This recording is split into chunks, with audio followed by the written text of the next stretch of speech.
خبر شامل کریں گے لورالائی سے ہمارے نمائندہ محمد رسول کی۔ Loralai deputy commissioner Loralai doctor Atiq-ur-Rahman Shahwani نے ایک اعلامیہ جاری کیا جس میں انہوں نے لورالائی کے عوام کو خبردار کرتے ہوئے کہا کہ اگلے 2 سے 3 روز تک لورالائی میں ایک بار پھر بارشوں کا سلسلہ شروع ہونے والا ہے۔ انہوں نے کہا کہ خانہ بدوش لوگ ندی نالوں کے ساتھ رہائش پذیر ہیں، وہ ندی نالوں سے دوسری جگہ منتقل ہو جائیں۔ جہاں آبادیاں ڈیموں کے راستوں میں ہیں وہ بھی بارشوں کے دوران کسی دوسری جگہ منتقل ہو جائیں۔ ڈپٹی کمشنر لورالائی نے کہا جن لوگوں کے پاس متبادل جگہ نہیں ہے وہ لیوس کنٹرول روم سے رابطہ کریں، وہ ان کے لیے سرکاری کوارٹر خالی کرا دیں گے، ان کو خیمے مہیا کیے جائیں گے۔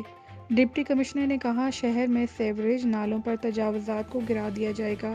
ڈپٹی کمشنر عتیق الرحمان شاہوانی نے کہا کہ عوام سے بھی گزارش ہے کہ آفت کی گھڑی میں ایک دوسرے کی مدد کریں اور ضلعی انتظامیہ سے بھرپور تعاون کریں۔ مشکل وقت میں ضلع انتظامیہ کے ساتھ تعاون کیا کریں۔